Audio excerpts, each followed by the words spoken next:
Every family has its issues, but not every family flings each other off cliffs like it's garbage day. Welcome to the Mishima clan, leaders behind the Mishima Zaibatsu, and the guys who are pretty much the whole reason you're playing Tekken in the first place. Jinpachi Mishima. If the Mishima family saga is a centuries-old soap opera, Jinpachi is the dignified patriarch who tried to keep it classy, until his own son locked him under a family temple and left him to starve. Founder of the Mishima Zaibatsu and a martial artist of rare honor, Jinpachi's vision for the company was simple: less warmongering, more kung fu. Unfortunately, Heihachi preferred his business with extra weapons and a side of world domination, so coup d'etat time it was. Jinpachi's downfall was Shakespearean, imprisoned by his own child, dying in solitude, then reanimated by a demonic entity. Not your typical retirement plan. When he re-emerged in Tekken 5, he wasn't there for corporate profits. He was there to cleanse the Mishima bloodline of corruption, starting with the demon inside him. Despite being one of Tekken's most intimidating bosses, Jinpachi stood out for his tragic nobility. He cared for Kazuya as a boy, something no other Mishima could say without lying through gritted mustache. His friendship with Wang Jinrei added another rare dimension. Someone in this family actually had a friend. The fifth King of Iron Fist tournament was his last stand. Jin Kazama, the great-grandson he'd barely known, ultimately defeated him, ending both Jinpachi's possession and his second shot at life. His death was bittersweet. Free from the demon's influence, he could finally pass on in peace.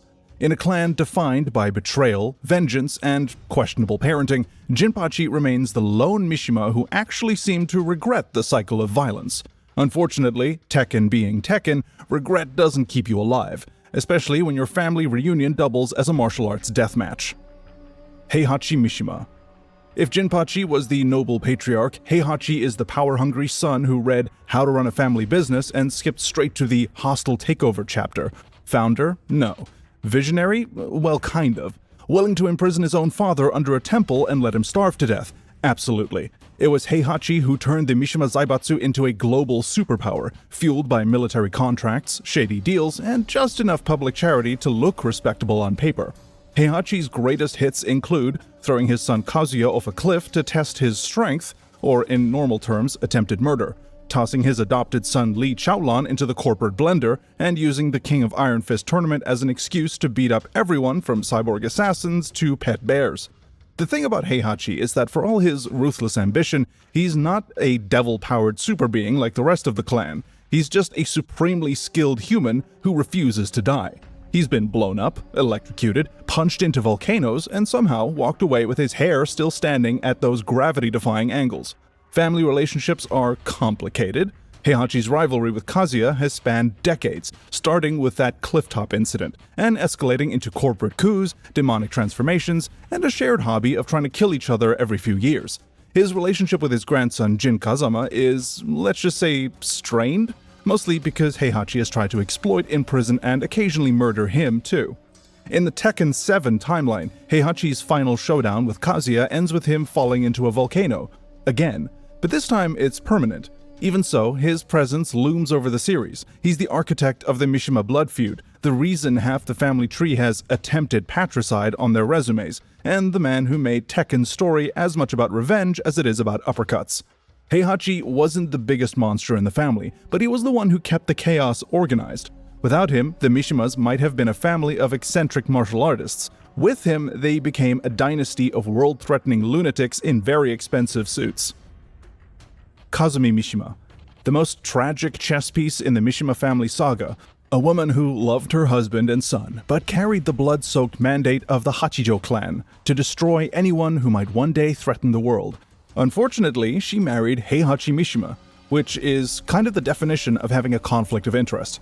Introduced in Tekken 7, Kazumi's presence rewrote the series' lore. Until then, she was just a whisper, her name scratched on a temple floor in Tekken 2, a fleeting mention in an OVA. Now we see her fully in an elegant, formal fighter with the unusual ability to summon a tiger mid-combat. Yes, a literal tiger. No one in the family even thought to question that. Her character is split between love and duty. The Hachijo bloodline carries the devil gene, and Kazumi foresaw both her husband and son being consumed by power. She resisted her darker side for years, even as the illness ate away at her, But when Heihachi seized control of the Mishima Zaibatsu, her mission became clear. Whether it was her choice or just the devil within taking over, she resolved to kill him, and chillingly asked her ally, Akuma, to do it if she failed, along with killing Kazuya. The nuance is that she wasn't a cold assassin. Kazumi genuinely cherished her family, which makes her betrayal all the more devastating. She believed she was acting for the greater good, but in doing so, she lit the match of the Mishima blood feud. Her fighting style mirrors her personality, refined but lethal. She bows politely before a fight, speaks in the formal watakushi, and then calmly unleashes supernatural devastation with the help of her pet tiger. In devil form, the courtesy's gone, replaced by mocking hostility and unshakable resolve in high heels. In the end, Kazumi is the root and the wound of the Mishima conflict. Without her, there would be no Kazuya's vendetta, no Heihachi's paranoia, and arguably no Tekken as we know it. Kazuya Mishima.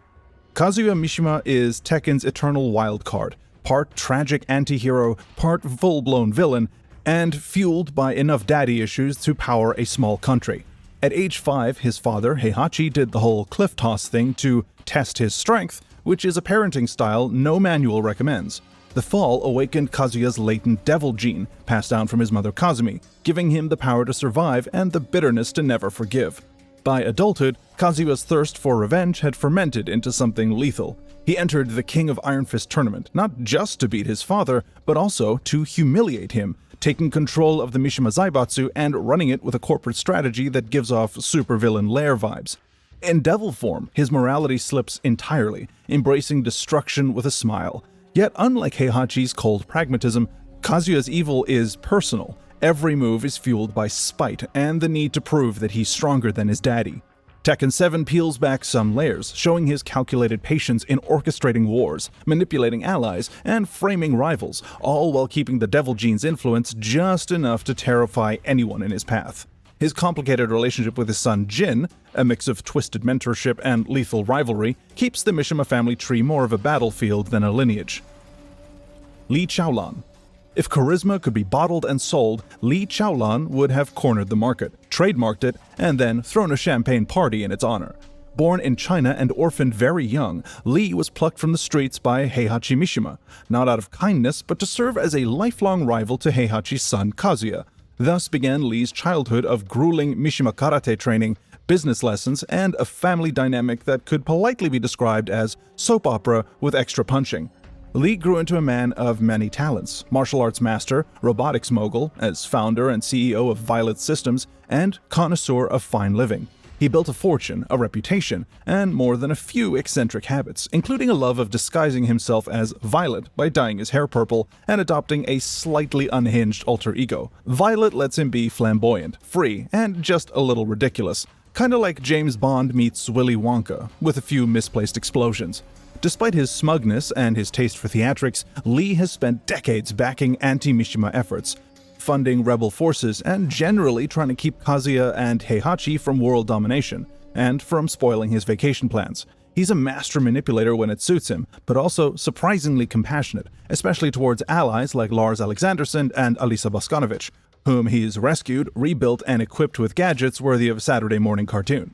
Li's personality is a cocktail of charm, mischief, and underlying hurt from years of neglect. He'll play the gracious host at a gala, then turn around and engineer a coup against a family corporation, all while delivering his signature thumbs up and excellent. Lars Alexanderson. If there's such a thing as a Mishima with a moral compass, Lars Alexanderson might be it. Though the needle occasionally swings toward pragmatic with explosions, the illegitimate son of Heihachi Mishima and an unknown Swedish mother, Lars grew up outside the family's political meat grinder, only to join the Mishima Zaibatsu's elite Tekken force as a young man. Charismatic, fearless, and the kind of commander who actually fights on the front lines, he rose through the ranks quickly and earned the loyalty of his soldiers, always easy to spot because of that crazy hair. That loyalty was tested and proved. When Lars staged a coup against the Zaibatsu after Jin Kazuma turned it into a global warmongering outfit, nearly half of the Tekken force defected with him, forming Yggdrasil, a rebel army dedicated to dismantling both the Zaibatsu and its equally shady rival, G Corporation. Lars' tagline, "the one who betrayed his own in order to build a new era," is less about treachery and more about calculated defiance. When orders no longer align with justice, he writes his own. During his insurgency, Lars rescued Alisa Boskanovich, an android with a cheerful demeanor, a chainsaw arsenal, and enough emotional impact to make him risk everything trying to save her. Their partnership and occasional heartbreaking clashes became one of the saga's emotional anchors. Lars also formed an uneasy alliance with flamboyant tech magnate Li Chaolan, proving that even a stoic soldier can work with a man who wears purple suits unironically. Strategist, frontline fighter, and walking hairspray commercial, Lars isn't afraid to point a gun at family members. Yeah, we're looking at you, Heihachi. Or cut deals with former enemies if it serves the mission. His dry humor surfaces between battles, but his leadership is dead serious, especially after personal losses like his Lieutenant Togo. For all his battlefield grit, Lars remains the rare Mishima who believes peace is worth more than power, and he's willing to fight the whole world, or his own family, to prove it. Jin Kazama. If Tekken had a Most Reluctant Family Reunion award, Jin Kazama would win it every time. Born to Kazuya Mishima and Jun Kazama, Jin was raised far away from the electric punches and volcano-related parenting styles of the Mishimas. Jun taught him discipline, kindness, and martial arts that didn't end with someone being powerbombed into a lava pit. But when Ogre attacked and Jun disappeared, Jin's world turned upside down. Seeking help, he turned to the one man he thought he could trust, Grandpa Heihachi, which was a bad call. Heihachi trained Jin in Mishima-style karate, then betrayed him in Tekken 3, shooting him point blank after he defeated Ogre. Jin survived thanks to his latent devil gene, inherited from dear old dad, and swore vengeance on Heihachi and Kazuya alike. From there, Jin became the series' resident anti-hero, forever caught between his Kazama morals and Mishima bloodlust.